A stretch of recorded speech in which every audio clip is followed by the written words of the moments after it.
We're live. Hi, good evening. Hi, everybody. Okay, mate, how you going today? I'm good. Oh, Sunday night. I can't believe it's just the third time already. Man, it goes past so quickly. I know it's a bit scary doing these every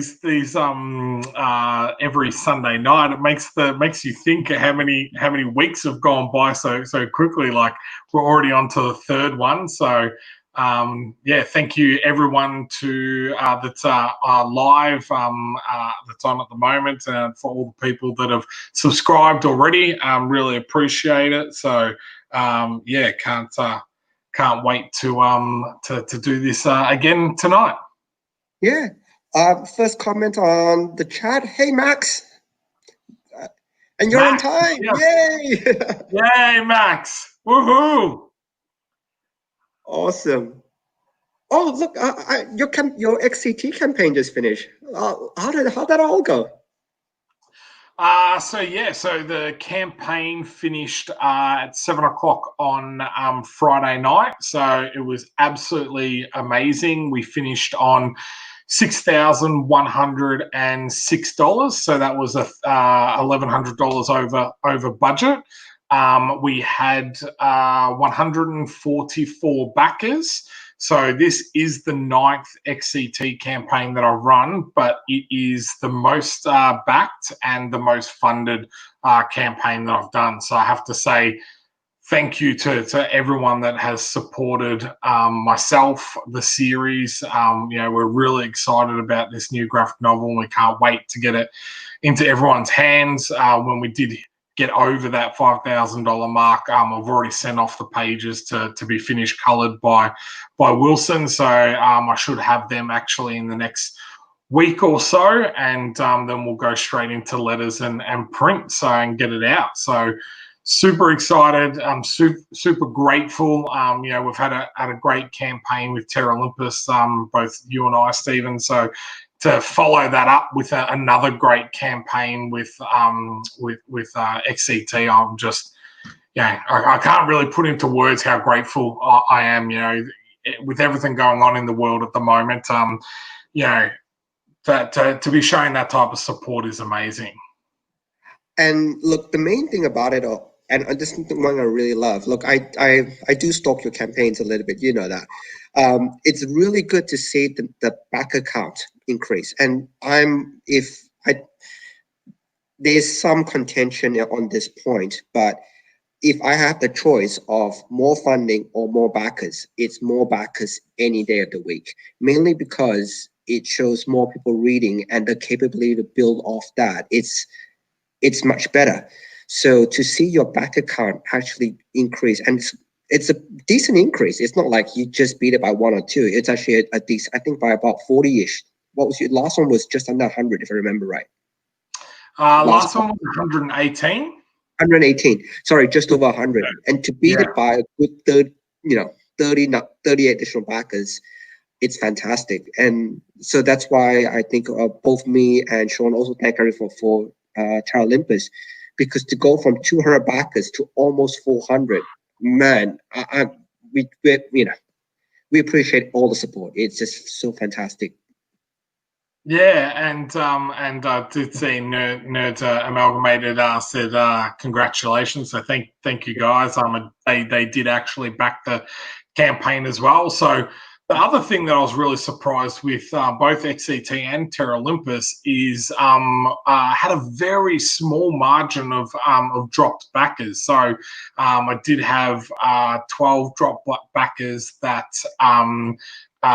got fixed up to 8 within the first 24 hours. 2 of them have already gotten back to me in regards to them saying, look, it's just going to take me a couple of days to fix things up. Especially with the international ones, there's some banks that stop certain charges going through. So I am aware of that. So I thought that was absolutely amazing. So and as you said, to have 397 backers, and what did we have? I think we had 6 or 7 dropped at the end of the campaign. That just blew my mind to think that, you know, we had that amount of support and everything, and everyone was on the ball and everything like that with their And payments and helping us out. it's fantastic. And look, big thank you. Look, creating graphic novels, I think a lot. I think like, oh, hey, George Hall's online. Jamie's here. So like they create graphic novels as well, and it's it's passion. It's you do it because you want to tell a story. You do it because it's important to you, and having the support by all these people saying, you know what, we'll buy a copy, we'll pledge, we'll help you a lot. It makes the world of difference. So you know what, thank you so much. Yeah, thank you again, guys. Yeah, it's been a whirlwind of 3 months in regards to doing Terra Olympus for 50 days, which I think was crazy, and I blame you for that. We're not doing that again. No, that's it. Not doing that again. And then to do another 30 days on XCT on top of that, I did just send around my thank you email today, because I just needed a couple of days away from crowdfunding, away from the computer, and spend it with my wife and my daughter, and we had some family over, and I watched the footy as well. So I'm a big Hawthorn supporter. So don't hold that against me. But yeah, so.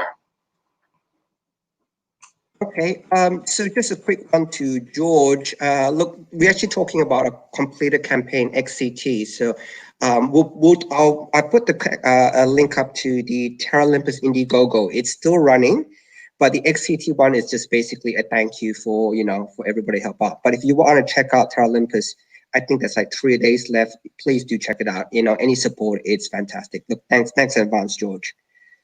Okay. We're going to dive into something which I think is really interesting, and it links up to the movie Captain America as well, the origin story. And it's a type of trope, that storytelling trope, which I find very, very interesting. So the main thing with origin story is you kind of know your end point already. So, for example, the retelling of the Spider-Man origin story, the retelling of even the in Star Wars, the whole prequel series was basically one giant origin story of Anakin Skywalker. So, most times the audience already knows where the character is going to end up, and it's no hidden fact. So, it's actually a very, very interesting storytelling device. So, we're going to use Captain America a little bit because we already know he's going to be part of the Avengers. We know he's going to get iced at the end because they need a way to bring him into the future. So in terms of origin stories, like how did you do it for XCT? I know you did a really good one in XCT 0 in terms of Spartacus. How do you think that origin story links up to your main storyline? Yeah, well, it was funny. Before I answer your question, the reason why I put this forward was that my dad has not watched any of the Marvel movies at all. So he's been staying with us and my mum from Wednesday through to Saturday each week to help us out with my little girl. So for him, I started we've watched one a night in chronological order rather than how they come out. So it was interesting because you just said that that he's going to get ice at the end and he's going to be Avengers. Before my dad, he didn't know that. He doesn't know the whole universe and doesn't know all that type of stuff. So he was like, what the hell's going on? How can the hero, die at the end? And I'm like, you're just gonna keep watching, type of thing, because he was like, he didn't kind of get it at first, and I explained it to him afterwards. But myself personally with XCT, we actually started with issue 1, which kind of jumped straight into the story, and we actually didn't do the backstory. And the one feedback that I got before we went to print was that, if people don't know who Spartacus is, it was very hard to get them to care about the character or know why he was doing certain things without building up some of his backstory. So we went back and wrote issue 0, which I wish I just numbered 1 because I hadn't even released 1 yet. But that's for another time. That's another thing we can talk about. But yeah, so we dedicated half of the story to his backstory, and half of the story bringing it into the future and building up the intrigue and what the story was about. So I'll look back and there's things that I would like to change and adjust. I might do that when we go to a graphic novel format in regards to changing that origin story a bit. But we wanted to make sure that people cared about the character and kind of understood why being back in the XCT was such a controversial thing for him, and really he was starting back where he'd kind of left, and that was his whole journey, and he's now kind of back to where he was. So yeah, awesome. I'm linking back to Captain America for the time being. I think in terms of the Marvel Cinematic Universe, he actually has one of the most interesting character arcs. Tony Stark had a redemption arc, but Cap didn't need to be redeemed. So he didn't have to, he didn't have a flaw per se that he had to overcome. Tony Stark, he has many, poor guy, But that's the reason I liked it so much, is that they had a lot of callbacks to this original movie in terms of, he's brave, he's persistent, he's the kind of guy who will, I could do this all day. He doesn't back down. And all those elements were built in very, very early. That's why this felt much more like the origin story, that, it's this whole character development. And that's why I actually really enjoyed this movie, because I remember I told you before, in terms of a good story, you have to have a bit of world building, a bit of character development, and a bit of plot. It was really good to see that character development part really shine. And then as you see him travel through, the next 22 movies to the end, for him to reach the end where, he cusses a little bit more. He's no longer that, the Boy Scout that he used to be. But essentially at the end, he does something selfish, which, again, by the way, selfish is probably the wrong word here. But at the end of Endgame, he does something for himself. And I'm just using selfish as the word. It's not quite the right connotation, but it's more that in Captain America here, he had a choice, just, drop the bomb or whatever, and, half of the United States has destroyed. Or he could have just saved himself. He had that choice he could make. He chose, I will sacrifice myself. At the end of Endgame, he had a similar choice, but he did something selfish. He was going, you know what? You don't need me here anymore. I don't want to be here anymore. I'm going to have my happily ever after. And he made that choice. So you can kind of see the development from, say, this movie right to the end. And I think it's fantastic. I really like it when you see a whole character go through a story that's not just a redemption arc. And it's great that you actually said that, because you've hit the nail on the head. At the end of First Avenger, he does something selfless. He sacrifices himself and does something selfless for the greater good.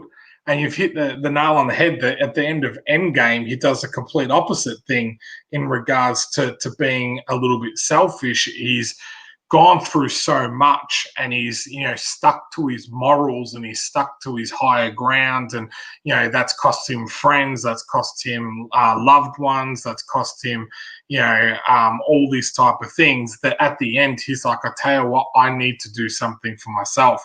And I think that's a really strong message to tell people as well, is that there are times in life that you need to be a little bit selfish. You need to look after number one, and and not actually feel bad or guilty about it. So I love the way you put that. That's great. But yeah, out of all the stories, I find him and Bucky's the most interesting out of all of the characters within that universe at the moment. So, Oh, definitely. Even in his interactions with Iran, he doesn't change too much. And I think if with the Scovia Accords and all the rest of it, he's still the moral high ground. He always maintained the moral high ground. But in the end, he decides, you know what, I'm going to do something for me. I'm not coming back. The next enemy, the next Galactus spoiler might be coming to the Marvel Cinematic Universe. You know what? I'm not going to be around for it anymore. I'm not going to do it. And I think that's fine. And again, I know selfish actually has negative connotations here, and I'm trying to think of a bit. I think self-interest was what Max put up on the chat. I'm trying to think of a slightly better word to use, but I think he deserved it. I really think Captain America at the end needed that. It's like, and just reading nerds, do you think he retcons? I don't think it was really that retconned.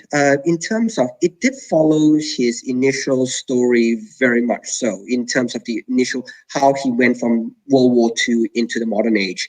So if you do read the comics, it does follow through correctly.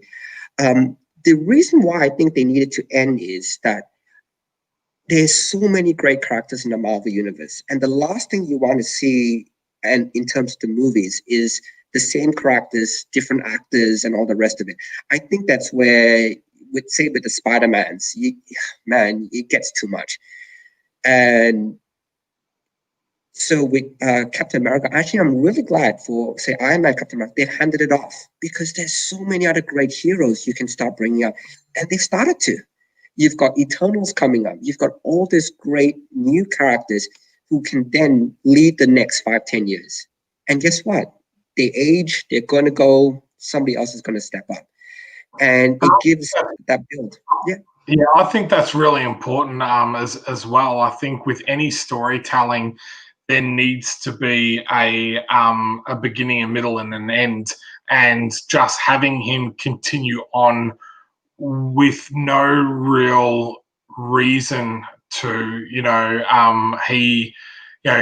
Tony's, spoiler alert, but sacrifice in Endgame kind of, as you said, completed his redemption arc type of thing. And then with Captain America being selfless, and I know you don't like the word selfish, but you think people put negative connotations around being selfish, but I don't think being selfish is a bad thing. As I was saying before, at some instances you need to look after yourself, and sometimes people will say that's selfish, but that's looking after your mental health, looking after all these other things, I think is really important. And I think his arc and what he stood for, and the end of the Infinity War or Stones, or whatever you want to call that arc, was a fitting end for him. And I agree. I think passing that baton on and letting new characters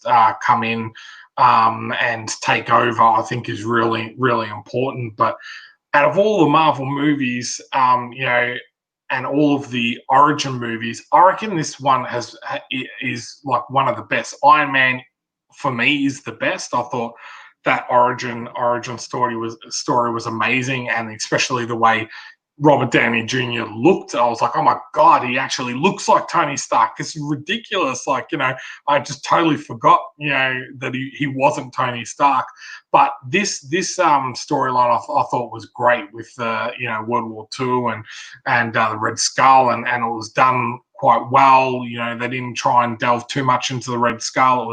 He was given the super serum, and that's what happened to him, because it amplified his inner self, which was bad. So I thought that was quite good. They didn't spend too much time on that, and told a really good story. It flowed really well, and got to where it needed to go.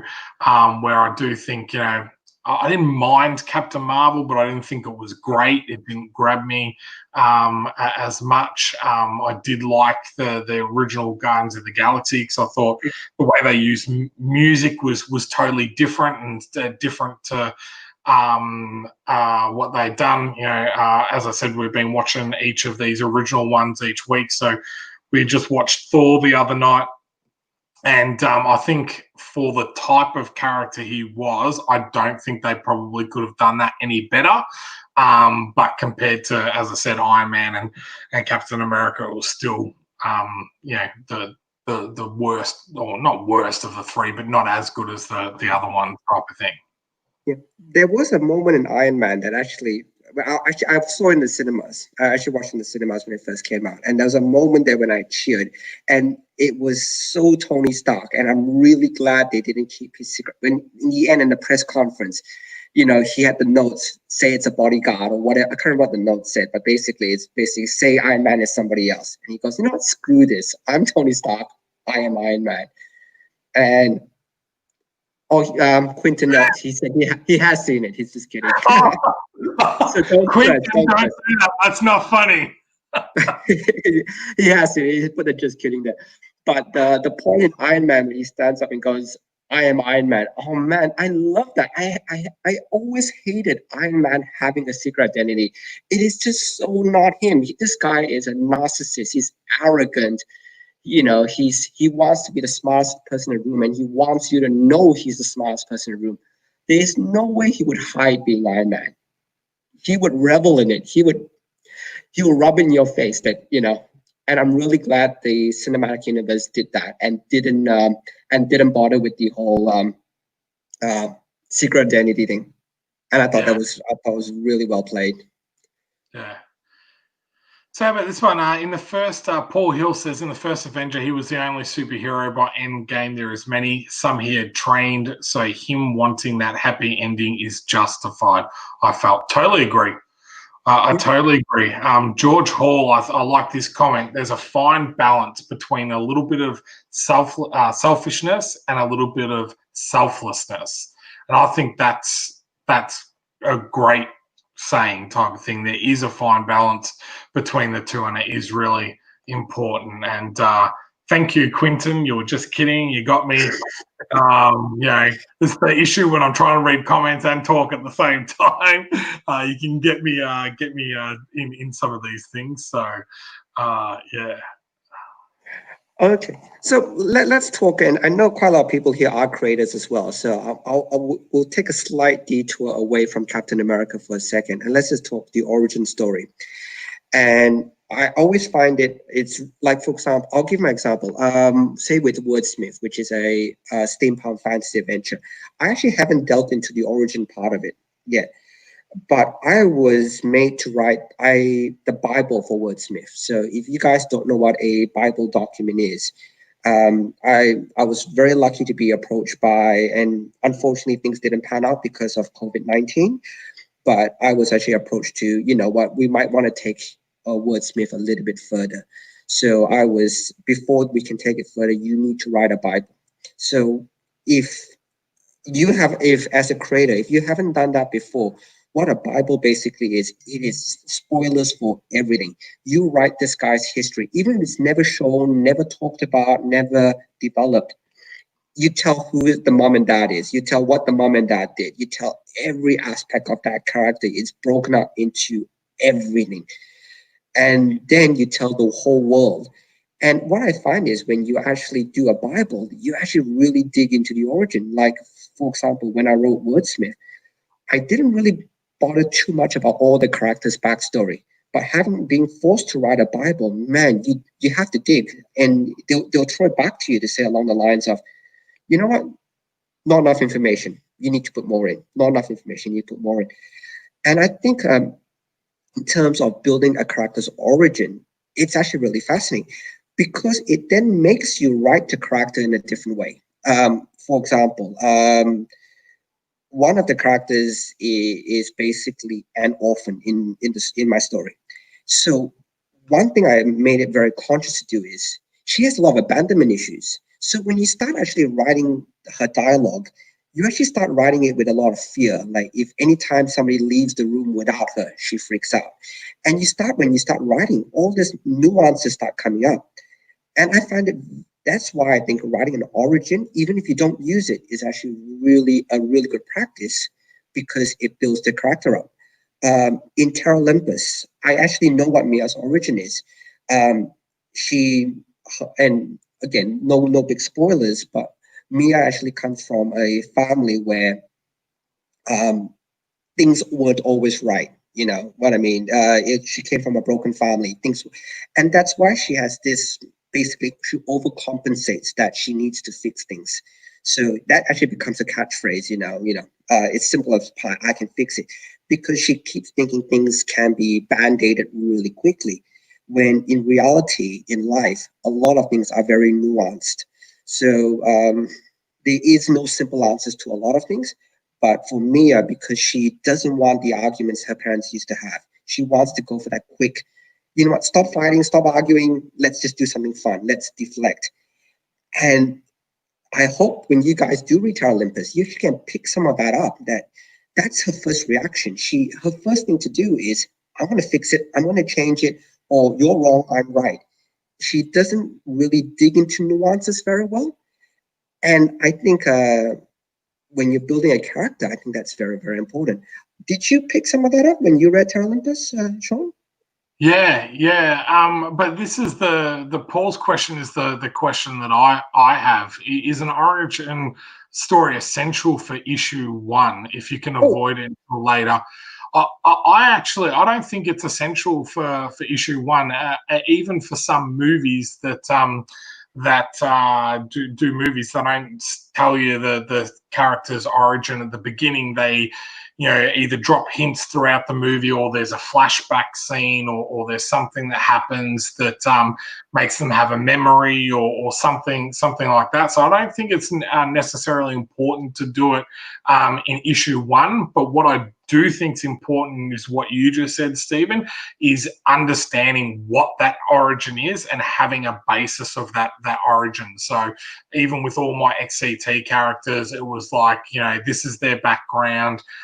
This is what's happened to them. This is where they've how they've died or where they've left off, so that when I create their story and bring them into XCT, that I have an understanding, and hopefully when we bring out more of the issues and more of the backstory, that people understand why Lozen acts a certain way, why Spartacus acts a certain way, so on and so forth. But yeah, I don't think it's necessarily, if it's well written, I don't think it's necessary in an issue one. But I do think you need to know what that origin is. You can't just write it and then make it up as you go, because then sometimes what the character does doesn't necessarily reflect what their backstory is, type of thing. yeah. And look, and the backstory, I think, is really important. Even if you don't have to explain it, it's very important because it helps you to write your dialogue, and especially to all the creators and writers out there. Dialogue writing is not fun because you gotta try to balance using it for exposition, using it to tell the story, using it to advance the plot.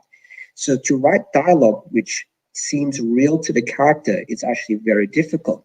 And the only way to write dialogue which is real to the character is to actually have that origin story in your back of the head. I'll give you the example, say Captain America's dialogue. He comes from a different era. That's his origin story. And so he hates curse words. I mean, they make fun of him for that throughout the whole story. But because he hates curse words, it becomes very capped when he goes language or, don't say that. It's very capped for that type of dialogue. And it's also really fun to see as he develops, he starts cursing a little bit more, which is fun. But it builds that character up on how to write his dialogue. Similarly with Tony Stark, he was this, playboy. And just the way he talks, he does a lot of... he demeans a lot of people. He's always, he always tries to be the smartest person in the room, like I mentioned before. But even that type of dialogue, it makes him seem real. Because if you swap the dialogue between Tony Stark and, say, Captain America, people would know straight away. Or if you said something that you would go, wait, that's not something that Tony would say. Well, that's not something that Cap would say. You can actually pick it. And I think if you can have that origin story where you develop that dialogue to say that, you've done well. And so main point is, even if you, for your characters, even if you don't tell the origin story, you have to know what it is, at least for the main few characters. Because if you don't know what it is, but the thing is, when you do know what it is, writing that dialogue becomes 50 times easier. Because you go, wait, this person lives abandonment issues, so when they leave the room, their voice quivers a little bit. Man, it's so much easier, right? Or this person, he is very honorable, he wants things done the right way. I'm going to write the dialogue that way. And you get into their headspace very easily. Yeah, we've got some amazing creators in watching us live tonight. So Warwick had spoken about having trouble doing character creation, and both George and Max have left some really good comments. So guys, if you're watching the video, go back through the comments afterwards to really get some really good advice and understanding in regards to what a Bible is, why we use Bibles, as well as character development and those type of things.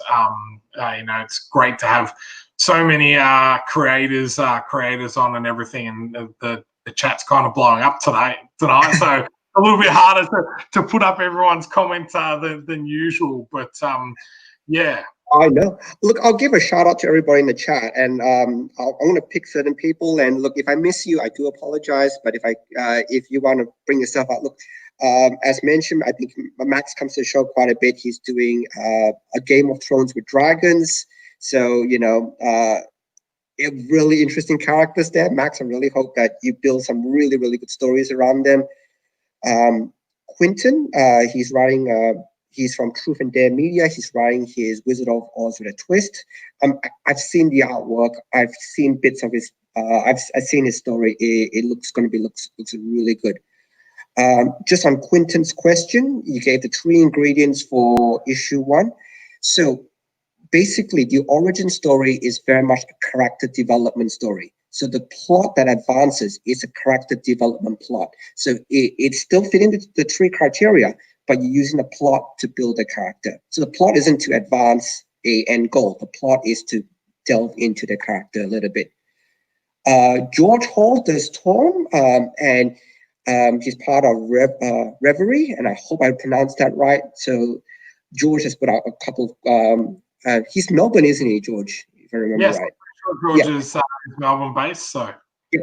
So George has put out a couple. I've got Reverie. I've got some of the stuff that George has put out. Look, thank you, George. I'm really glad to discuss some story crafting with you. Paul Hill's from UK. He does the most amazing sketch cards. If you actually buy some of the Marvel and DC sets, and Paul will probably correct me, he does a lot more than Marvel and DC sets.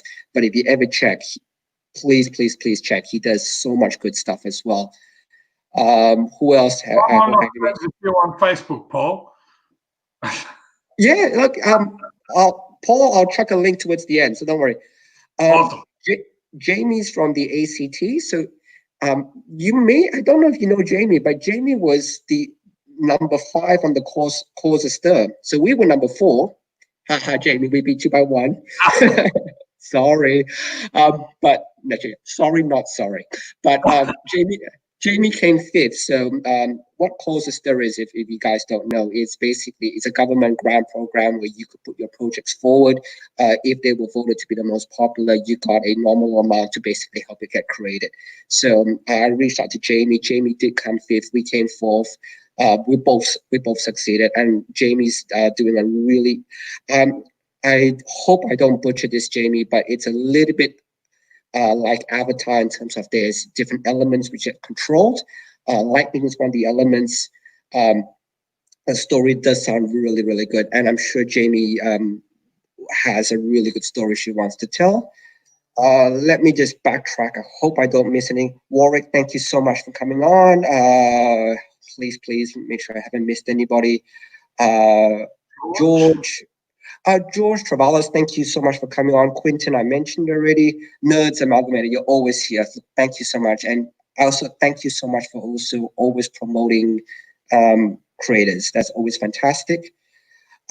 Dog Hog, I'm actually going to be on your stream after this. I'm going to have a nap. I'm going to jump on his stream. Look, he's tirelessly helps creators. Look, thank you so much. Larry is from Niobe. If I've got a copy of Niobe, I read it. I've read basically almost all of Larry's work. They're really good. Niobe is Niobe one's actually really interesting. And Larry, if I can dig into it a little bit. So the main character is a Japanese American singer called Niobe who has the power to create portals. So she can basically teleport, but she can create portals, teleport. It's a fascinating story. But with Niobe 1, when Larry wrote it, Niobe only turned up for a couple of pages. The whole first issue wasn't an origin story of Niobe. It was basically another character who's basically he's a bit of depression, and he views the world through Niobe's lens. And eventually, the two characters collide at the end. But I would say it's actually, if you haven't checked out Niobe, it's very well written, and Niobe 1 is definitely one of my favorites. That's interesting. Yeah, and that was the first issue. Yeah. Alan Sands is actually a very, very good artist. He and me have been working on a story called Transhuman. The whole concept behind Transhuman really is the replacement of body parts by the concept of transhumanism, which basically the replacement of body parts by artificial parts, basically. And the whole concept behind it is, if you can replace your eye that, your current eye can't see ultraviolet, what happens if you replace your eye that you could see ultraviolet? Or you could replace your ears to hear frequencies that's never been heard before. And at what point do you stop becoming human? And so there's the whole conflict in Transhuman between, the loss of humanity's soul, as well as the, hey, look, we're getting better. Is this the next step of evolution? So maybe one of the issues we'll share some of Alan's work, but Alan's work is absolutely fantastic. And I think I've covered everybody. So, and I'm really sorry I haven't butchered everybody. Nerds Amalgamated, we're not even going to talk about that. I just think this is highlighting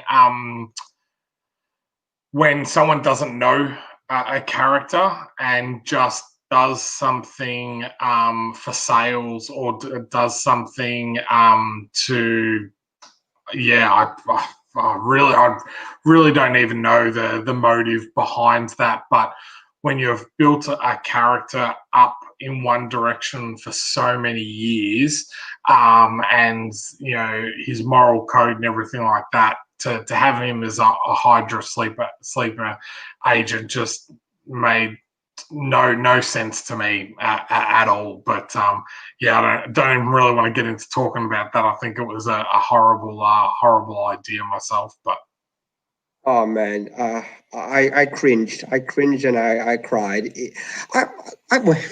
I'll take that back a little bit. I was disappointed. I was really disappointed because I find that to be really lazy writing. It's, oh man, shock, bam, capture hydration, horrible, sad. I found Civil War, the one between, and they actually made the movie of it, between Cap and Iron Man, to be a lot better, because you're talking about morals, you're talking about ambiguity. So you could see it from both sides. You could see, you know what, Cap, you're being a bit of a jerk. You really are. But I do understand why you're being a jerk, Yeah. I understand why you don't want to bring the, And the end story with that as well, with what happens with him and the Punisher. If people haven't read it, I won't spoil it. But to kind of have that ending, I remember reading that, going, oh my god, this is amazing. This is great. I can't believe they're doing this to this character. But then to have 20 issues later where it's all goes back to normal and everything. Also, I think it defeats the purpose because you take away the importance of that act and what had happened and all that type of stuff. So, look, they don't want to kill off characters because they cost them, make them so much money, but I also think that they could go about things in a completely different way. If they kill off a certain character or something like that, they can pass the baton on to someone else, kind of like what they're doing with the movies. They can go back and tell short arcs in between all the other stories, type of thing. This over heaps of different years, so you could tell like mini series like that. I don't think you have to continue on this 500 story arc, and I feel that's some of the problem with the big two, that they just want to keep the story going, and really kind of takes away from some of the great stories that they have told in the past, because they just kind of disregard that, and this what's hot right now, so we're going to do that type of thing. And I agree, absolutely agree, and this is where it comes back to the origin, because although characters can change, by defining the origin story really well, you've got that basis. And then when the change does happen, and look at the redemption arc for Tony Stark, look at the character arc of Captain America. When they do change, it becomes plausible because they change based on events that happen to them, or external events or external situations. And it becomes real, and it becomes, oh my God, I'm invested in this character and I believe them.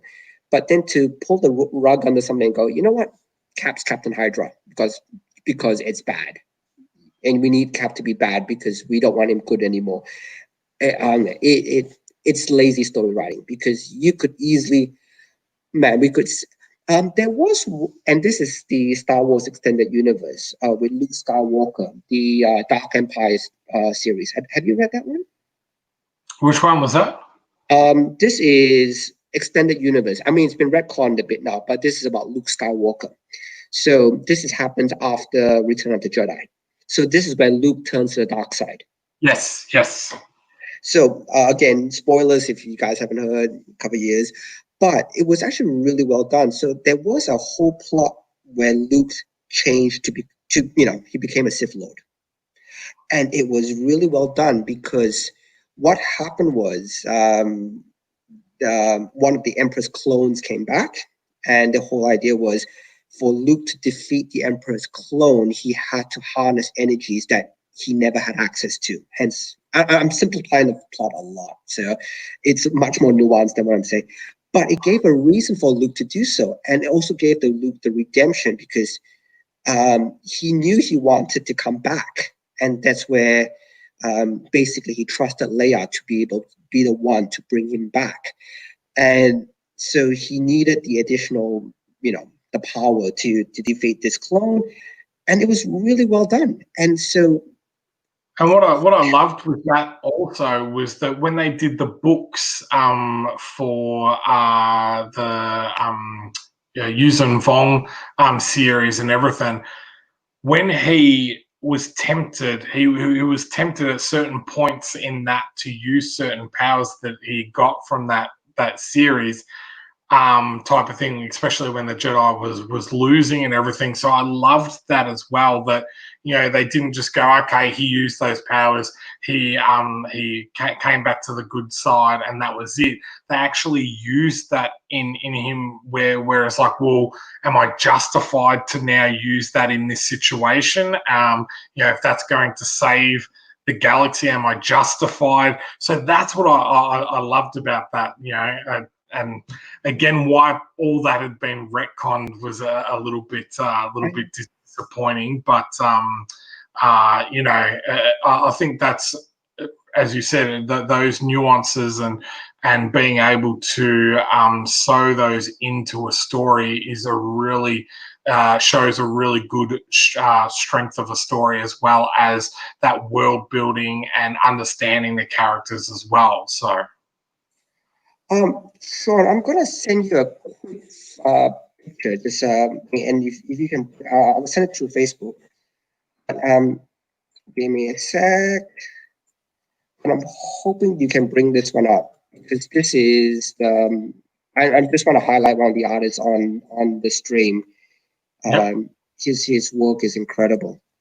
Let me just send this to you.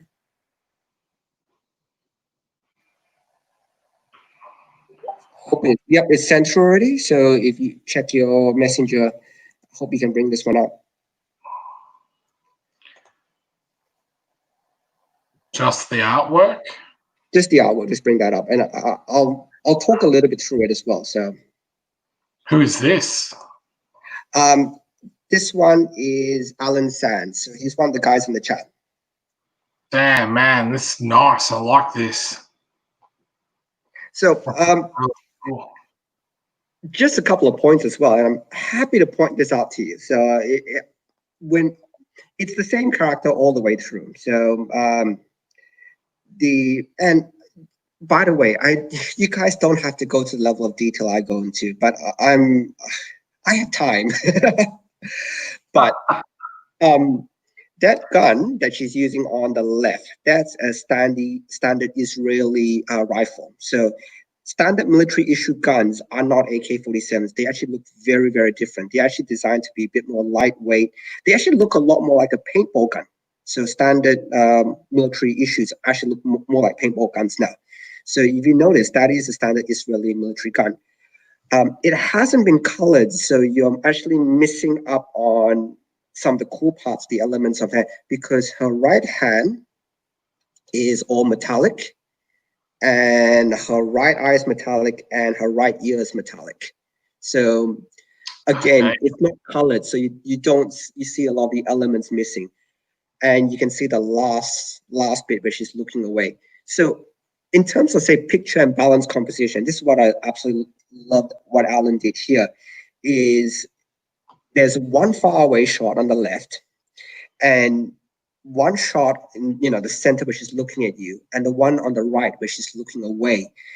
It's composed so well. And I was talking to Alan about this when he was doing this banner. I think the final composition is that there's a lot of it's a lot of technical detail that goes into that shows that, you know what, you can't just draw beautiful women, you can draw beautiful artwork, but can you compose a really nice banner that grabs people into it? And having the left person be smaller as well, because most people read from left to right. Look, and I understand manga and stuff is right to left, so you flip it when you do manga, but it starts off a lot smaller. The second one looks like she's trying to hit you in the face. So as you read left to right, it's like, what's happening, bam, and then it ends as she's looking away. It seems simple, but man, it's actually a lot more difficult when you're talking composition. And so if you're ever talking composition of artwork, this is brilliant. It's subtle, but if you can pick up the nuances of why it works, I was blown away. Yeah, that's beautiful, man. I really love that. And I think, I was speaking to someone today in regards to their banner image. And that was one thing I was saying, is that you need to have something that really grabs your attention.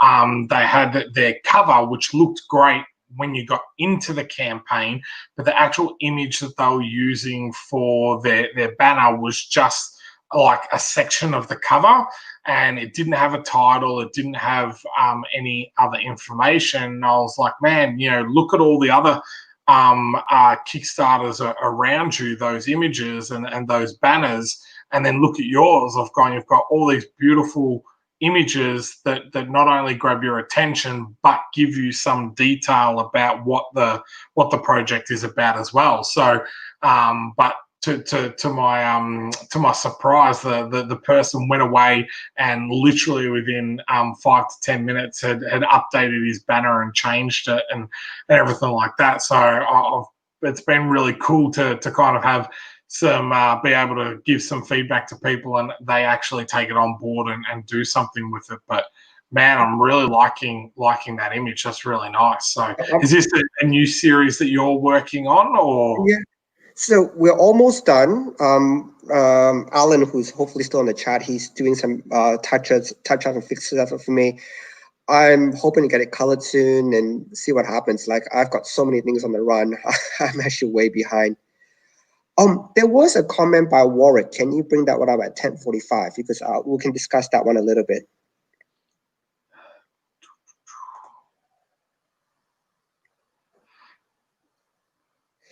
Okay, man, small country towns are the best, especially with a supernatural element. It's golden, man. You've got so much you can play with. So you've got a small country town, and you're wondering, why is it the way it is? Think of all the horror movies you've seen. You know, Texas Chainsaw Massacre. You're isolated. Why is it isolated? Was it and by the way, you can steal these ideas if you want. Is it isolated because it was a gate to hell that was locked up and nobody, and the last people, the townspeople, the last custodians there? Is it most people have left now and they've forgotten that past history, except for the one or two really old weird people there who, you know, tell the kids to get off the lawn because if they stand on the lawn, they could open up the gates of hell. You've got all these elements. And small country towns, I find, because people know people. You've got the gossips. You've got somebody having an affair with somebody else. Somebody's kid is not doing that well. You got the bad kid, the good kid who's actually a bad kid. You've got all these really nice world building elements you can do. Yeah, you got the drunk. You got the person that you know, no one believes. They tell you that this is going to happen, that, you know, this supernatural event is going to happen, but no one believes. They're the town crazy and everything. Yeah, I love that small town. I really, Warwick, I really think that you've hit the nail on the head with this, because I think sometimes people go too big too early. They try and tell you about their whole universe, especially with the sci-fi series or something like that. And, you know, Stephen, we talked about this with Terra Olympus. Like, we don't even explain why they're on Terra Olympus. We just, you know, pretty much go, it's a space station in space, and then, you know, give some technical information on how the space station actually works. But we started off small, and then we're slowly expanding that universe now. Now, that's not to say at the beginning, when you want to do world building, I admitted this last week that I always fall into the trap of world building week after week after week and forget to do the writing. But, you know, starting off small is great, and starting off with a small town, understanding that it's a supernatural element, and then building off that is a great, you know, crux of any type of story. And, you know, as you said, horror stories use this type of you know, backbone to their story in a lot of their stories. You know, Jeepers Creepers and all those type of Cabin in the Woods and The Last House on the Left, and, you know, even I watched Us lately. You know, they're going off to a small town for their weekend away, like all that type of stuff, you know, type of thing. So, Warwick, a really easy way to introduce the reader in without much exposition as well is to have a new character come in, and this is what they call the everyday man. So Ghostbusters used this as well. So with Ghostbusters, you had the three scientists, Egon and all the rest of them. But then you had the last Ghostbuster, I think, please correct me if I'm wrong on the chat, Winston, who basically had no skills. And the whole movie is from a perspective of Winston as the everyday man seeing all the stuff unfold. So if you want a really easy way to introduce the reader into your town, have this character discover stuff at the same time the reader does. So maybe he's a boyfriend who's visiting his girlfriend in this country town, or he's been the new doctor in town, or, you know, he's driving by. And as he discovers all the stuff, the reader discovers it too.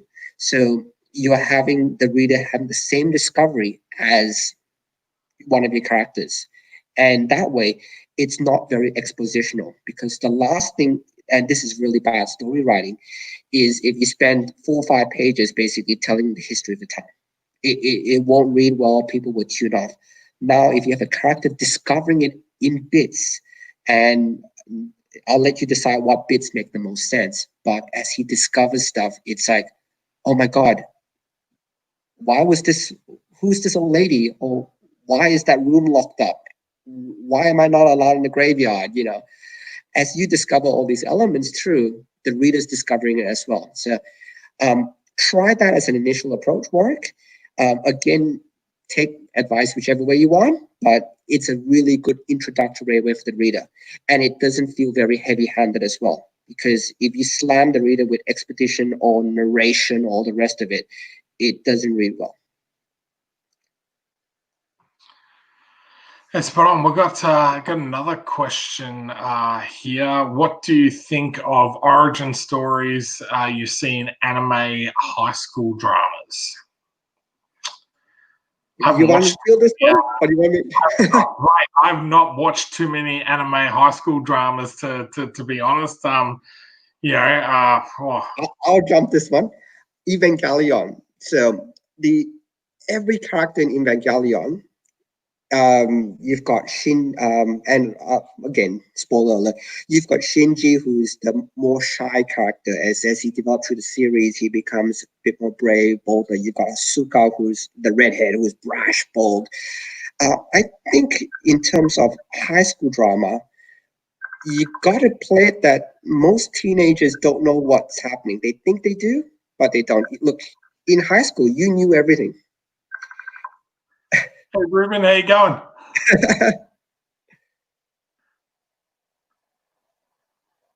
That's our guest, by the way. So I'm hoping you can still bring him on. How you going? I'm live on YouTube speaking to you at the moment. So.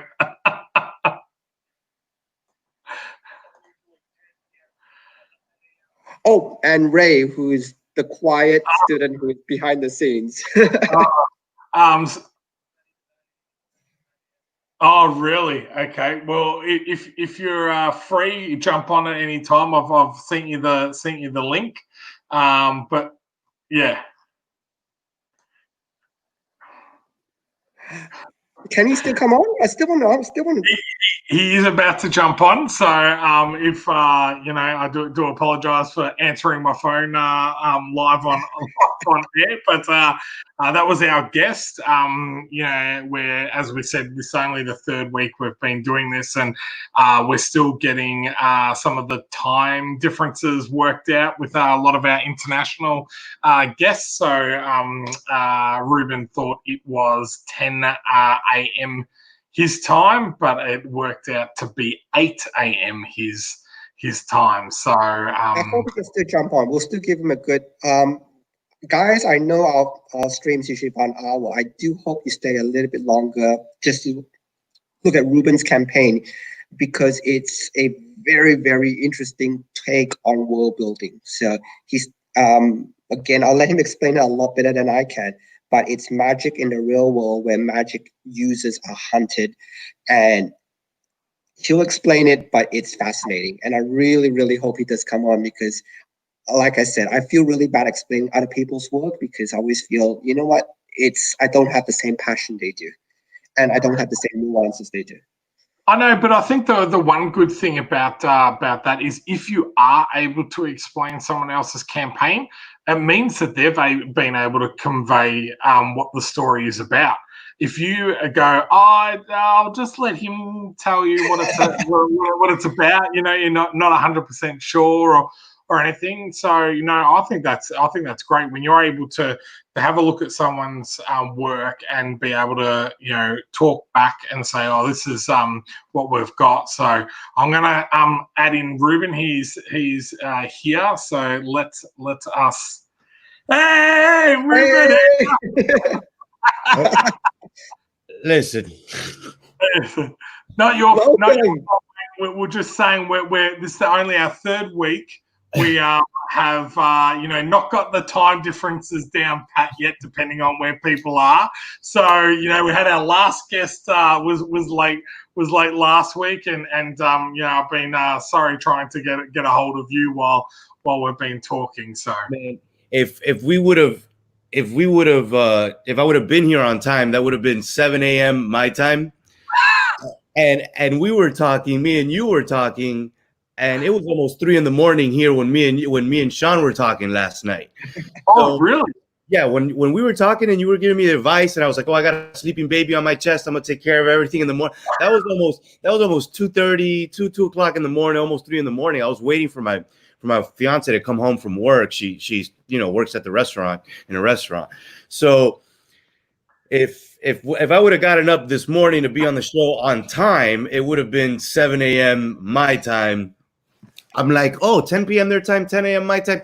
That's easy. And I'll stay up, and I just so happen to have an alarm every day to do push-ups. And it's at 8, it's set at 8:45 in the morning my time. So it just went off, and I was like, oh my God, what time is it? And I look, and I'm like, what is it? I roll over, I opened up the phone, and I'm like, you're like, we're on for 10 more minutes, mate. And I'm like, oh shit. I'm I'm starting Kickstarters early, showing up to podcasts late. I'm this whole thing up, man.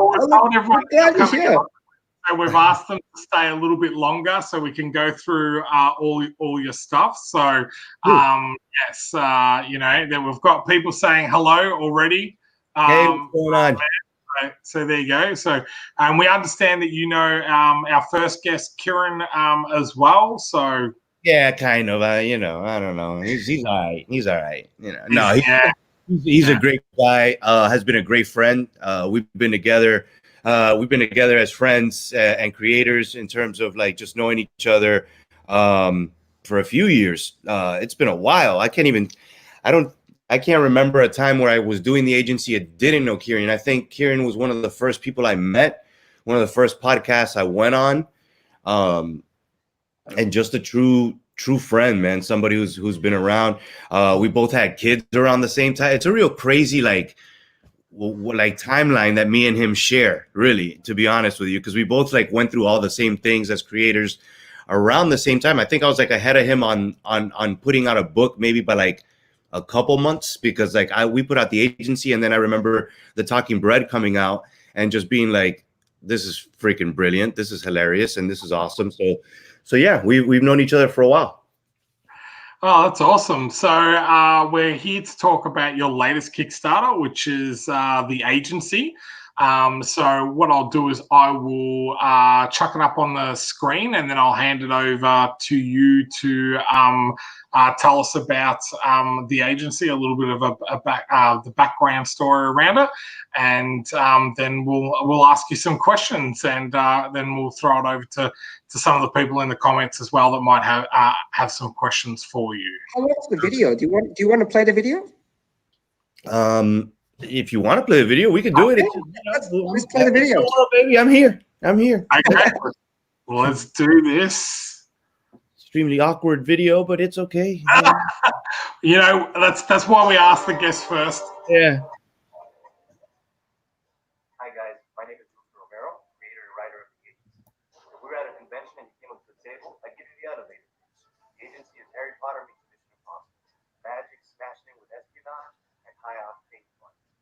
What do we got for you in terms of rewards? Well, we've got issues 1 through 5. That's actually the first volume of the agency, as well as number 6, being drawn by Sylvester Aguilar, a really great artist brought on to continue to tell the story.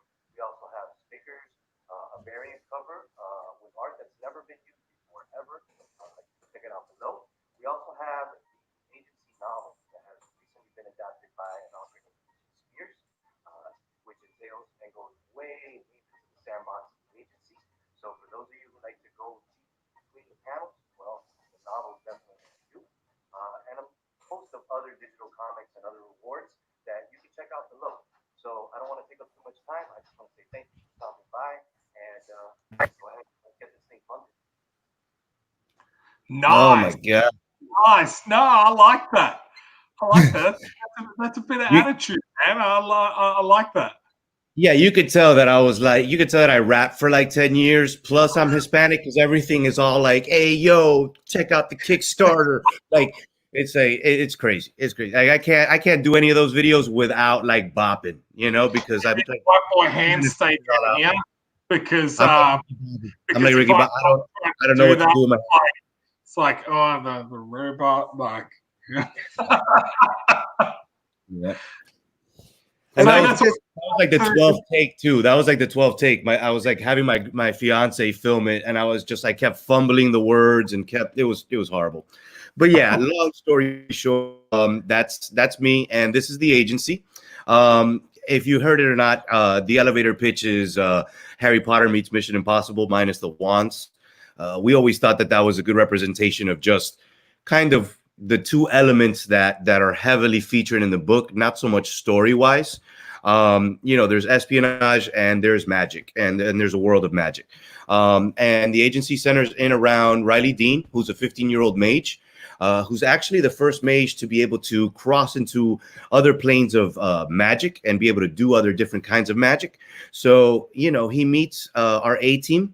And is picked up by them after he loses control of his magical powers during a armed robbery that he was being witness to. So he gets thrown into this world where he doesn't know a lot about it, and people seem to know a lot about him, or certain things about him, especially our chief of the International Agency of Magic, Embry Eskel. So he Embry kind of tasked this team to babysit Riley, and in the middle of all that, or right at the beginning of their relationship, the world is attacked by a terrorist organization known as the Harus, and the Harus kind of just feel like regulars, which is what we call humans in our world. Kind of should be like under their thumb, you know, under the boot, so to speak, of magic wielders, and they've been tasked to kind of make things difficult for our A team of mages, and slowly but surely, the seeds start to be planted to where this group is going to have to go face to face, and kind of be stopped. And we also have the journey of Riley throughout the whole first volume, and how his relationships grow with a particular agent, in this case being Remo. So there's a lot there in that first volume, in that first 5 issues. You know, we were supposed to talk about origin stories, but here I am late. So this is kind of that for me, you know, as opposed to it focusing on one particular character. I've got about, you know, 4 or 5 people that you meet in this first volume that are intricate to the world of the agency. So I kind of got to give you a little bit of all of them. Nice. Okay. Nice. So let's just say, sorry. So this is your first Kickstarter for the agency, even though it is the 6th issue. Is that right? It is. We actually self-published in 2014, the first volume. We actually put out 5 issues in about a year and a half. Were picked up in Diamond. We were able to do issues 1 and 2, and then the volume through Diamond. And then I took a little bit of hiatus. So I'm coming back with issue 6 now. In the meantime, DG Spears has been working on that novel. That novel is a direct adaptation of volume 1, but it also expands between the panels. It grows the world of the agency. We globetrot. We meet agents from Japan and other parts of the world. In some cases, like we meet in volume 1, we meet an agent that's stationed out in Cairo, as well as in London. Here we meet, you know, other agents that are stationed in other places of the world. So the International Agency of Magic grows in this book more than it could have in volume 1, just because, again, we're kind of focusing on Riley and his story and this little pocket of the agency. But the world's huge, and the novel does a really good job at expanding on that. So we were really excited about being able to make that, you know, a reward on this Kickstarter. But yes, this specific Kickstarter is for issue 6, but you do have the opportunity to kind of dive into the whole world. So, say for me, this is the first time I've seen the agency. It looks great. If let's just play 2 reward tiers, you know, one digital and one physical. If somebody wanted just a digital copy and they assume they haven't followed your work, this is the first time somebody's seen it, what would you recommend they pick up from a digital point to catch right up to speed? And what do you recommend they pick from a physical tier to catch right up to speed? Well, I mean, there's two options for you to catch up completely on the book, on the story itself. Sorry, I'm still waking up here, but That's okay. but yeah, you've got the $8 digital tier, I believe it is, that gets you issues 1 through 6. And that catches you up completely. And then we've got the physical tier, which is a limited tier. I believe it's the Conjurer tier, where you get all 6 issues, physical issues, your choice of cover on the 6th issue, which we got a couple to choose from. You get some exclusive postcard artwork. You get a custom AO sticker, and then you're going to get the digital versions as well as the digital ebook of the novel. And then in Fairy number 1, which is a monster hunter thriller that I created with Casey Bowker last year, and we kickstarted as well, and that was successfully funded. We got issue 1 of that out working. As a matter of fact, got the script for issues 2 and 3 out now too. So that'll be hopefully coming to Kickstarter at the end of the year. But yeah, that'll be the easiest way to kind of catch up. To back that, I was actually just talking to Sean last night, and I realized that the physical tier I've only allowed to ship in the US, which was not really done on purpose. I mean, I guess like I said, I didn't cross the T's or dot the I's on this thing before I launched. But so I'm going to change that. So if people actually, anywhere in the world at this point, if you want to rock and you want to get all 6 issues and things like that, I'm gonna make sure we get it to you no matter where you are. So of course I do. That's why I'm contact with you, mate. Yeah, you said that, and I was like, it does get a little pricey, but really, at this point, I don't think people understand, us creators and writers, we're not making, money off of these Kickstarters, hands over fist. This $4,000 goal is going to print the rewards, the books, all the physical stuff, to pay my artist, finish paying my colorist, because my artist was kind enough to, we've had years of experience, friendship together. So he was like, man, let's get this thing done, and then we'll go to Kickstarter. So he took this risk with me. I'm not making a single dollar on this thing. So but then Sean said, hey man, you don't have this thing opened up to ship around the world. And I immediately text my girl and I said, listen, I might have to send some comics out of pocket to Germany or wherever, and she was like, babe, do whatever you got to do. Just get this thing funded. And I was like, well, there we go. So, even if I do got to come out of pocket a little bit extra in terms of shipping it to Australia or Europe or wherever, I'm going to do it because, again, if anybody's that excited about grabbing 6 issues right off the top of a book they've never read, then might as well get it to them wherever they're sitting at in the world, Oh, well, that's fantastic.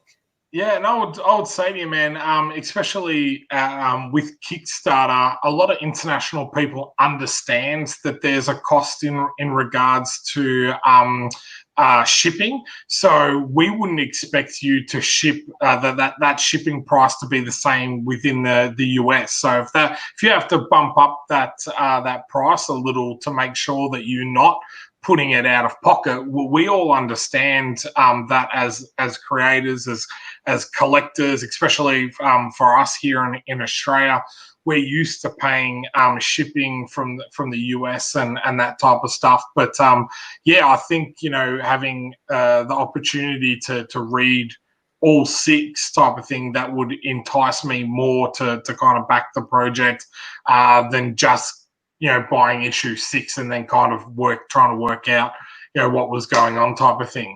Right.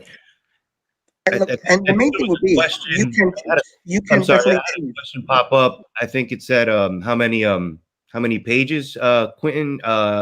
It's the first volume, including issue 6, would be 144 pages. 144 pages, all color. The first volume was drawn by Eric Coda, who is a storyboard artist and ex-Marvel artist for the Marvel shows for Daredevil, Jessica Jones. So volume 1 And another thing that I failed to do, which Sean was kind enough to point out and make me realize, was I don't have any kind of previews for what Volume 1 looks like. I got a couple of pages for issue 6, but Volume 1 is not. So I'm gonna put that up as well. But Eric is an amazing artist. His art and Sly's art differ, so there is a bit of a different feel to the book visually. When you look at it from 5 and 6, but each artist does a beautiful job at bringing this story to life.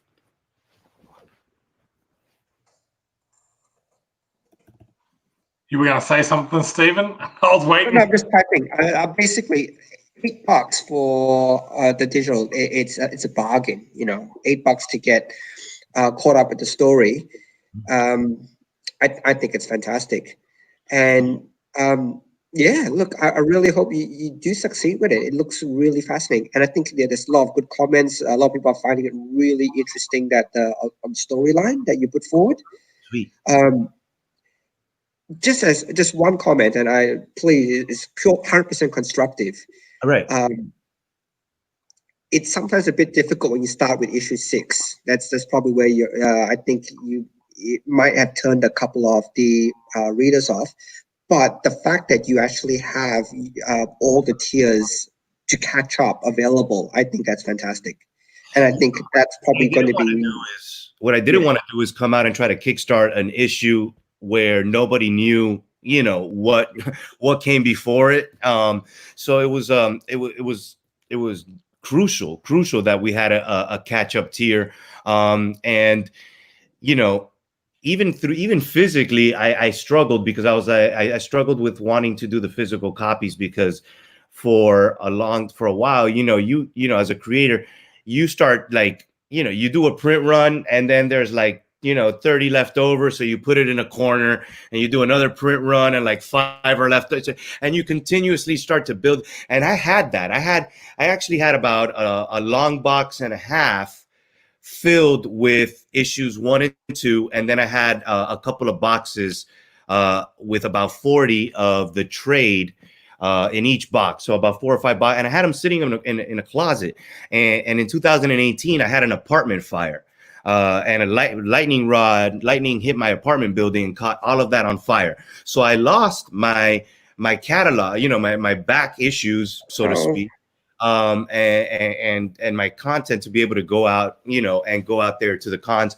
So I was like, oh man, I'm going to start printing books again, and I'm just going to start stacking, and like the world is going to find a way to kind of like purge me again. But in this case, it was like, hey, how much time is left on? How much time is 13 days? 13 days, going to be 12 by 6 o'clock, because I launched it at like 5:30 in the afternoon. But yeah, so, you know, it was just crucial for me to be able to give everybody the option. But I do think, like Sean and you are mentioning, Stephen, I think that because it shows the agency issue 6, it might have gotten some people away, you know. So I'm gonna try to fix that now and try to hit the ground running for the next 13 days. Really trying to make it clear that, hey, you can get all 6. This is there's a Kickstarter for issue 6, but you have the ability to grab all of it at once.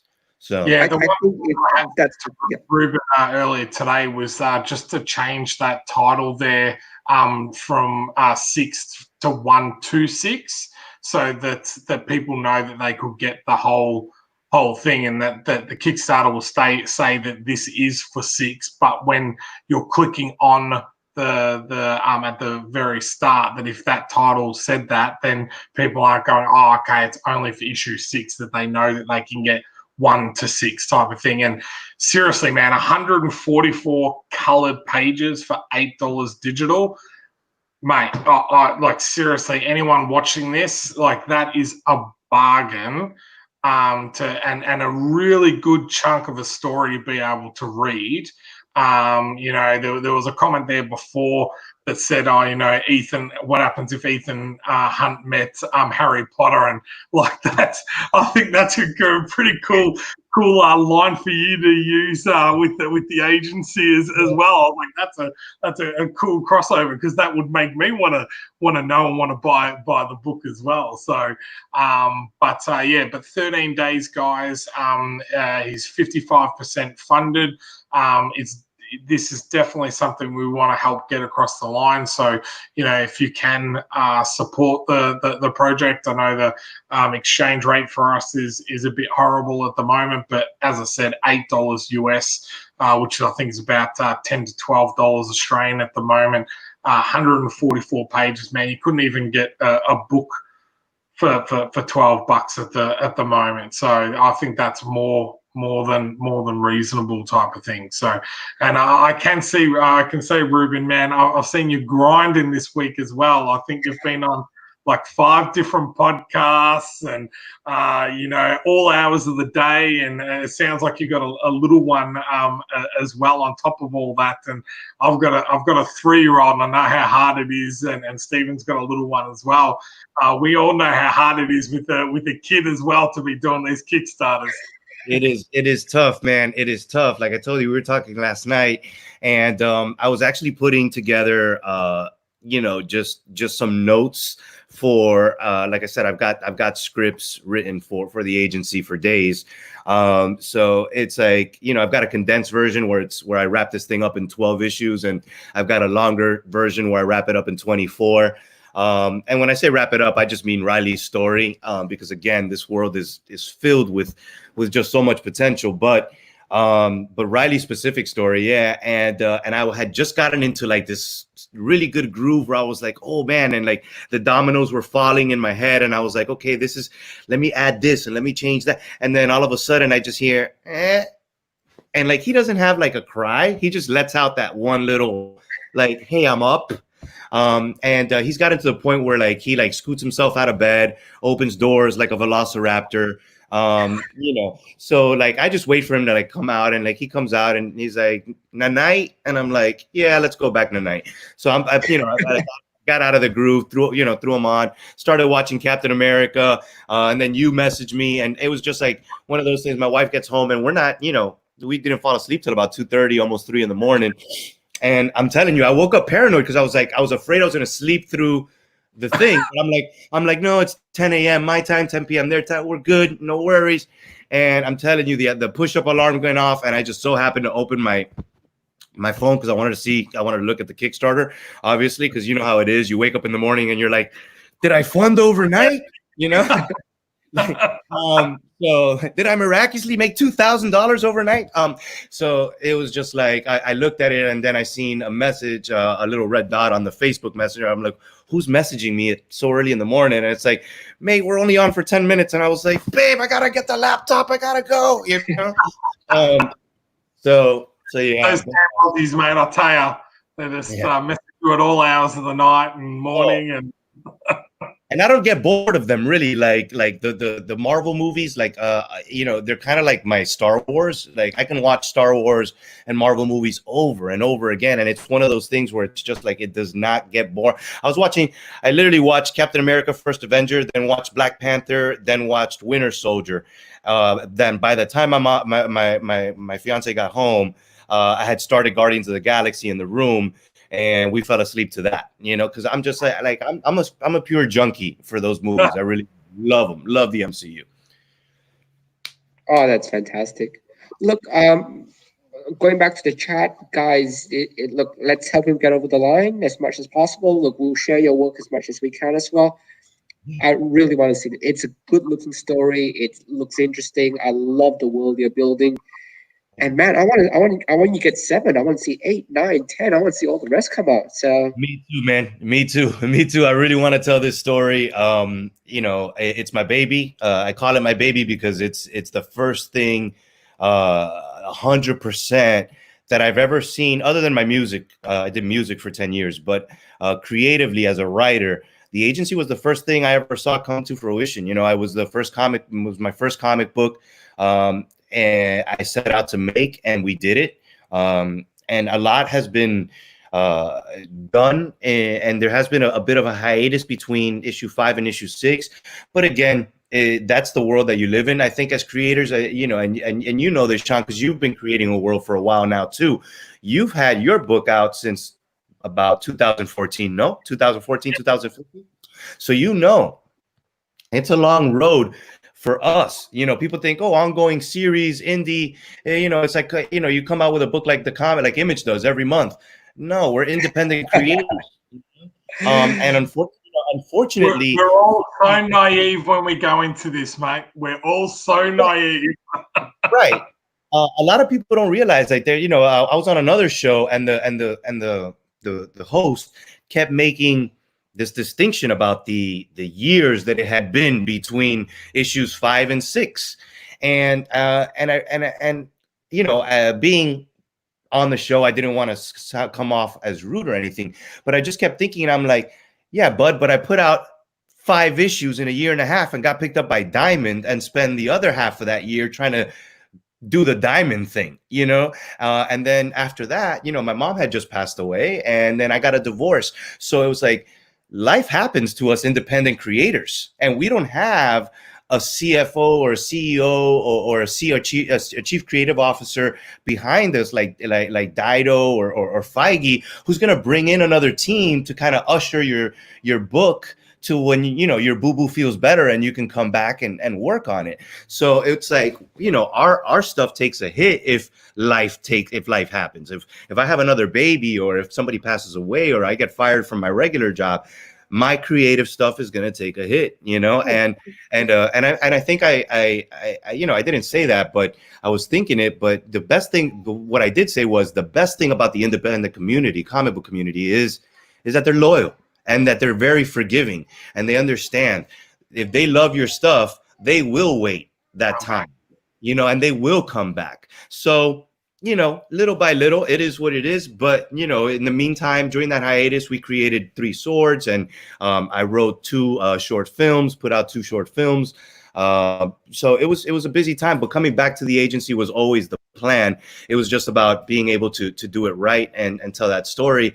And, you know, Sly was a blessing, my artist, because he was like, you know what, let's do it. Because I couldn't get Eric back, because when I wanted to start back up again, he was busy doing storyboards for Daredevil season 1, Jessica Jones, and then that transitioned into The Punish, you know, so on and so forth. And then he started to do his own thing. So it took a while to kind of find the right people to want to you know, to put together Voltron, so to speak, the right team, and go out there and get this thing tackled. So yes, it's been a while, but my passion and my fire for this story is just as big as it was the first day we actually came up with the concept. So, you know, interesting, because we've had a bit of a similar journey. You know, on the first episode we talked about the COVID-19, and I'd kind of put all my eggs in one basket, and that was the convention scene.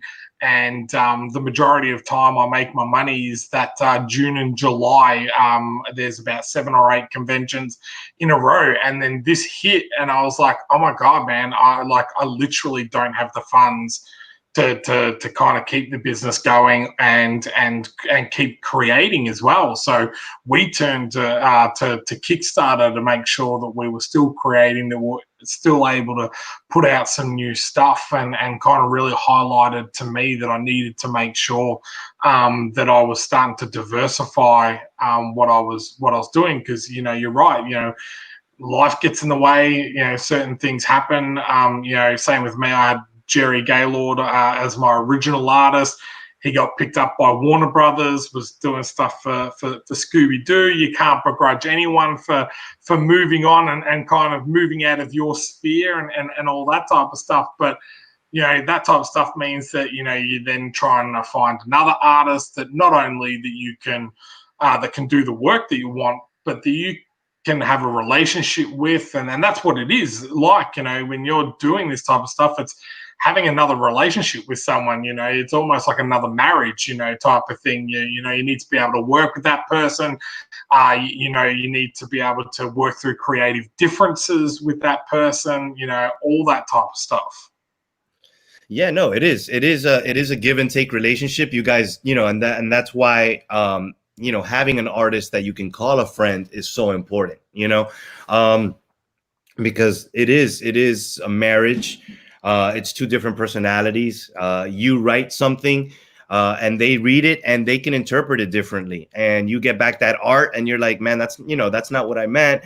And you have to be able to have that relationship to where, hey, I can tell this guy without I can tell this guy or girl without hurting their feelings.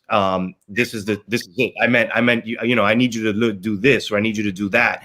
And that becomes in itself a little dance, so to speak, because in the beginning you're kind of getting and feeling to know each other out and say, oh yeah, like, oh, I like what you do and here, this and that. And then after a while you're like, hey, this is shit. This is not what I meant. Like, I need you to do this. So, there's kind of like a little dance for a bit, and it goes up and down. But eventually, yes, there is that relationship, and you have to be able to compensate that person, and not only just monetarily, but like, verbally, and say, hey, you're doing a great job. These artists are, for the most part, um introverts, man. They're staying at home, they're drawing, they're not hearing a lot of like, good job, buddy. So when you've got a good relationship with one of them, and you've got, it's your job as a creator and a writer and a friend to not only pay them for their work, but also let them know what an amazing job they're doing, because eventually they will leave your circle. Yours got picked up by Warner Brothers. Mine had done work for Marvel and got tapped again to come do storyboarding because he works in LA. So eventually they will leave. But if you have a good relationship with them, things happen like it happened for me with Eric, where last week he saw me grinding and being on shows, and he DM'd me and said, hey, I want to do a piece real quick for the agency. I'm not looking for compensation. I just want to help you, get some more eyes. What can I do? And I said, Eric, do what you do. And he went out and he created this beautiful piece. It doesn't even look like a comic book. It looks like a painting. It looks like he went out and brushed this thing, like Da Vinci'd it. And and he didn't ask me for $1. So it's like, that is the power of 2.5 years, 3 years of togetherness, working. I mean, he came to New York Comic Con with us. He knows me. So it's like that. But if you don't have that kind of relationship, and you don't build these kind of things and treat it as such, I think number one, your book is never going to look as good as you want it to, because it's about what goes into that book. And when you've got a good relationship, that artist is working harder. They're not just working for a page rate. They're working for their friend, somebody who they've established a relationship with. And when everybody knows, when you put a little more love into something, whether it's cooking or making a baby or whatever, or in this case, making a comic, there it is. I mean, look at that. Look at that. That's it. That's badass. So I'm like, you know what? We hit the goal. I'm getting everybody a print of that just because that right there deserves to go somewhere in on a wall somewhere. And he did that out of love, out of just like, hey man, here you go. I want to do something for the agency. And it's that beautiful painted style. So to me, it's like, you know what? It just goes, and that's a testament, I think, and it speaks volumes. And this is me tooting my own horn here on my relationships and how I build them with my friends, with my artists, and even the mistakes that I make. And I think that this is important as creators as well. I'm going off on a tangent here, but the mistakes that we make, we have to own them. So again, it's being humble, it's being enthusiastic, it's being passionate, it's building bridges, and it's all of that simultaneously while you're trying to write, create, run a business, have a family, work a 9 to 5. So, and then you put yourself these extreme through Kickstarter for 30 days or 45 days. So, we grow old fast as creators because of all this stuff, man. It's a lot of hats, but we do it, and I do it with passion, and I do it with a smile because I love, this stuff. I really do. I really do. Oh man, we need to get you funded. This, man, We have to look. We have to get you across the line for this one. So we'll do our best here to share, guys, on the chat. Look, we'll throw in any questions now. Just chuck your questions in, and we'll start to wrap up. But any questions, just chuck it on. We'll happy Ruben to run. Rob, now that you've Sean, now that you funded, do you feel relieved, right? Just explain that moment when you get that email to people, because a lot of they don't understand. Literally, we just talked about. I woke up and I didn't roll over to check on my son to see if he was breathing. I rolled over to check my to see if I had funded.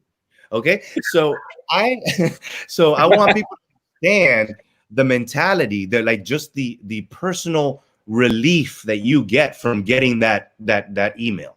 I hate to tell you, mate, but that relief lasts for about 30 seconds. Oh, I know. Because after that relief comes the realization that you need to fulfill this thing. There's a whole nother amount of stress after that. That's right. That's what I was gonna say. I was gonna let you tell me how great you felt, and then I was gonna be like, and how long did that last before you figured out you had to send out like 1,000 things? Yeah. For me, I literally took 48 hours to actually enjoy it this time myself, and I actually didn't send out my thank you until today. So we funded on Friday and finished, and I actually put that in the back email that I sent out to say, look, I just wanted to really enjoy the moment, to really soak in. This was my best campaign for XCT. I had the most amount of backers and funders. So, that's what I did. But we do have a couple of questions here quickly. So, oh man, I would love to see the agency as an anime because the comic cover looks amazing. So, yeah, man. Talk about an anime. Paul Gorey and Hedwin Zaldivar, they did the Kickstarter, the image that you see that's on the Kickstarter image, and that has this anime flair. And again, I didn't do anything. Me and Paul, we've known each other for a while. He was part of a book that was on Think Alike Productions, which was my imprint label before I got a divorce. After the divorce, I kind of just put the imprint label and the publishing company to the side, because again, it was just, I was a creative, I was a writer. My ex-wife and our business partner Benjamin, they kind of wanted to do the imprint, the publishing label, and I just couldn't do it. So it involved too much wrangling of minds and trying to get people, of creators, to be on the same page, and where's your book and what are you doing, and maintain a certain status quo, because now you've got Think Alike's logo on your shirts and you're at cons and they're signing all kinds. It was a business, and I was just like, what, if I'm going to run a business, I'm just going to run my business. So yeah, but yeah, the anime feel of it, again, Paul reached out to me and was like, dude, what can I do? And I was like, I don't know, man. I was like, I love your art. He was like, let's do a piece. And he was like, anything specific? And I said, do you? And once again, he had more ahead of me. I have more respect for the Kickstarter work I have ahead of me. Heck yeah. And he did that piece. And when he brought it back to me, I was just like, and again, I'm not a huge anime fan. I'm just getting into certain things. The only ones I've really seen are Psycho-Pass, and Paul Gorey is amazing. It's Psycho-Pass and of course Dragon Ball Z. But I'm actually really excited because One Piece is coming to Netflix, and for some reason, I don't know what it is. I don't know much about that anime and the story. I haven't looked it up on purpose, but the artwork that I've seen for it just catches my eye big time. And I'm just like, and somebody told me it was about pirates, and I'm like, oh, say no more. Like I'm in. So I'm waiting for Netflix. So I'm right now, I'm waiting for it to land on Netflix, and once it does, I'm gonna binge that. But yes, I'd love to see the agency as an animated series, whether it's anime or traditional animation. We actually had a pitch meeting at Netflix, and this was before they were investing in projects, and Disney Plus and other streaming services were kicking their ass, so they weren't investing in projects. But now they are. But when they weren't investing in projects, we had a pitch meeting with them, and they actually liked the agency. They were like, listen, if you bring us a season, whether that's 3 episodes, 4 episodes, 5 episodes, whatever that is, it'll be on Netflix. But as many of you know or don't know, animation is crazy expensive.